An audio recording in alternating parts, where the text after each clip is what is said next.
The best dynamometer for clinical practice. Written by Claire Minshull. Sponsored by Claire Minshull.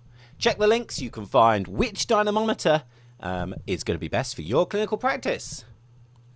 Dynamometry and assessment of performance are hot topics right now, and with the drive to provide data-driven decisions in clinical practice, you can see why rehab professionals are seeking tools to capture this information.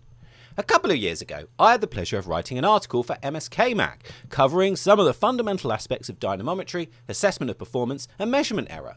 We explored perhaps an uncomfortable truth.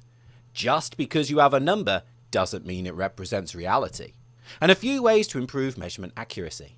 Hopefully, readers were left with the take-home message that time is well invested into their measurement protocols to minimise measurement error, to generate useful data, and of course strategies on how to achieve this. In this article, we're going to address the other important part of the equation, the measurement tool itself. I'll provide a simple framework to help you identify the device that's right for your setting, along with a completely free online comparison tool to scrutinise devices against the specifications that matter. More on that in a bit. Why measurement matters. Let's just roll back a bit first and revisit the question, is the measurement of muscle performance, such as strength and rate of force development, or RFD, important?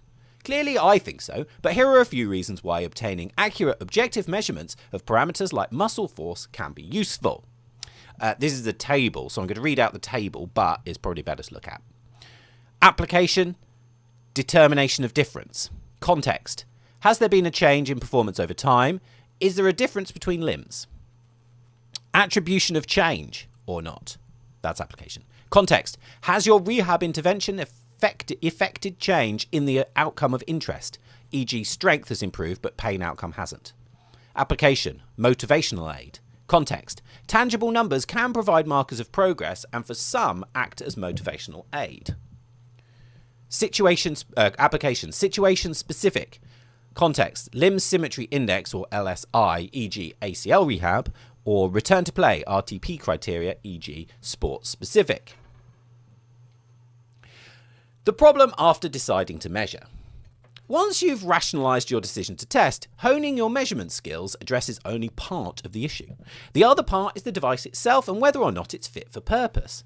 After reading this article, I want to leave you with a clear idea of some of the critical things to look for when selecting or using a dynamometer. For the purpose of this article, we're focusing on handheld dynamometers, or HHDs, but the considerations are applicable to most measurement devices.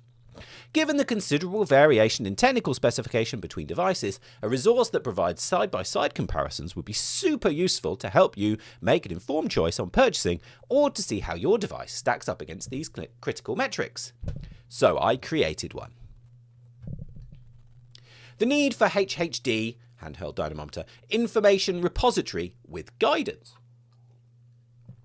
I've interacted with thousands of therapists across the globe via my S&C teaching, and assessment of performance is an important part of this topic.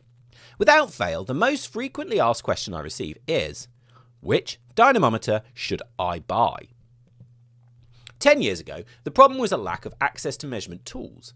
Now the prolific rise in the number of HHDs and other devices makes which dynamometer should I buy a far more difficult question for the busy clinician to answer.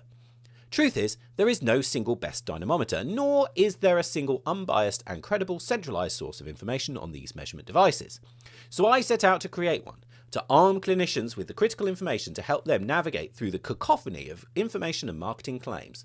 In doing so, clinicians can identify the right dynamometer for their setting and avoid making decisions solely based on 1. Which device colleagues use, 2. Which device is the cheapest, or 3. The device with the most impressive marketing. WhichdYnamometer.com is a completely free, unbiased, online HHD comparison site, effectively a buyer's guide and education hub for handheld dynamometry. Note of caution. I realise that some discerning clinicians may diligently trawl the literature for publications on HHDs, in particular searching for reports on the reliability of devices. This is a commendable feat,